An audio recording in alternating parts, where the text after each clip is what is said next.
Welcome, citizen, to another Starcraft Nation broadcast. This is your host, Venerati. In today's segment, we're going to be covering North American Weekly Tournament number 2. And this cast in particular is over the finals of the Gold and Platinum in between Eric as the Red Zerg and Scythe as the Teal Protoss. Now, Scythe is returning champion from last week's tournament, so we are going to see some good play here as he really had a lot of entertaining games from the last set of series. So, really looking forward to casting this game. Now, we do have a Overlord going to go ahead and skirting across over here, and of course we are on Lost Temple, and Lost Temple has this nice little gap right here. So if you are a Zerg, you are able to run over here and check really quickly and see if you do have an opponent over here. Of course, now this is kind of a double-edged sword in my opinion, the fact because whenever I'm random as Zerg, I come over here and I want to see, but I don't want them to see me. I want them to have to look for me. Of course, now most of the time people you go up against are going to be scouting anyway, so your discovery is inevitable, but I don't like to give things away, so I try to skirt around the edge, even though you can totally see it one way or another.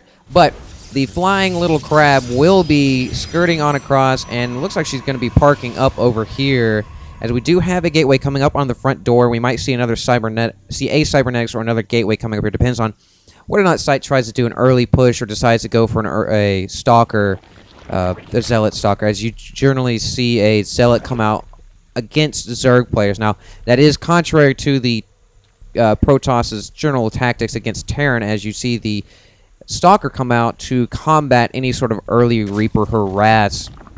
So we do have Eric pumping out a spawning pool before he goes for the hatches. We do see Scythe doing a good job of keeping his probe right here, anticipating a hatch coming down at around 14, and it was going to try to use his probe to block. Now, Scythe does a good job of using his probes in a harassing form, as you do see a lot of the great StarCraft 2, or even StarCraft 1, I'm not sure about that, but the StarCraft 2 players, as the probes are so powerful in the sense that you can run them around a little bit, and then their shields can recharge, and you basically got a brand spanking new probe, as the creature that is following it, though, generally either a probe or a harvester, is not so lucky, is not blessed with those shields, and is at a disadvantage. So, either way, we do have the continuing scouting of the base of Eric right here, and we do have some Zerglings coming here, so we are going to see an early Zergling push. Forgot to bring that production tab online, as we do see metabolic boost coming in for Eric, so these Zerglings are going to get the NOS upgrade, and they will be hauling ass around this track. We do see more Zerglings, so it looks like Eric is going to one base push this, as Scythe is able to see this, is going to go ahead and bring out the Warp Gate technology, and is going to have a Stalker, as he does a good job. He does put another pylon right there, so I'm not really sure if that was originally Zergling type, but it is now Zergling type. Now he just needs to put this guy on hold position, which it is, so these guys are going to be actually sniping the gate, which great job right here. So instead of just giving up and kind of pondering down around here, they are going to go ahead and go up against this go up against this gateway. Yes, these are Protoss units. And there are a lot of Zerglings right here, and this Stalker is not going to be able to kill all of them in time. Now, Scythe almost fell prey to that, because Eric could have drawn out this Zealot right here, and he could have slipped by, especially since this metabolic boost is almost done. We do have that one Zergling coming up against that Zealot, but he does a nice job of slicing and dicing. And we do have a lot more. We have a lot more buildings coming up here, trying to plug this hole, but it's not going to be enough in time. Now, there are not enough Zerglings to be doing much. We freaking have like Chuck Norris over here. 5 Zerglings right there, so he really paid for himself. Well, yeah, he paid for himself more over, because 4 is 100. Yeah, so he's 112.5, or no, 100, yeah, whatever, it's not important. Either way, we do have some more buildings coming over here, trying to plug that gap. We do have the Stalker sitting here holding position. The Zealot is charging his shields, as we do have Eric's forces massing up and readying for another go at it. Now, we do have a hatchery coming down for him, so Eric is going to be getting expansion, which I think is key in this aspect, although I really wish I would see some more, a higher drone count right there. Either way, we do have these Zerglings trying to force their way over here. The Stalker is going to have a hard time killing off all of these Zerglings in time, as there are a lot of them, and they are going to be able to kill him, I do believe, if they do continue just scratching at his face. But now he's targeting the cybernetics core. No. That's you should try to continue to kill this Stalker. The Stalker was waning, was really not feeling so hot, and we have this Zealot right here, which only has his shields. He doesn't have any HP left. We do have that one Zergling knocking on it. He has 8 HP, as we do see the Cybernetics core and the Stalker drop at the same time. However, we do have the Photon Cannon coming down, so we have a huge wall right here was barely able to hold that Zergling attack, as those Zerglings were knocking on the door and did not want to go away.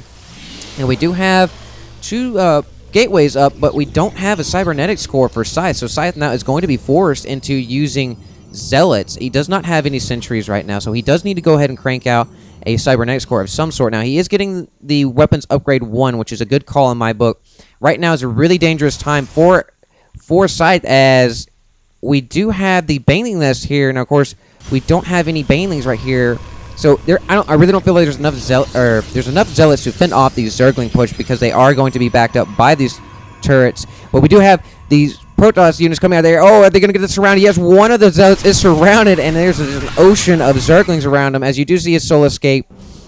And that zealot did not get the better end of that deal. Neither did that Zergling, though. And the Zergling ran up there to see what's going on and sees it's a whole hell of a lot of pain up there. As we are seeing a 4th gateway coming online, and the Cybernetics Core finally finishing up for Scythe, so Scythe is going to be 4-gating this as of now.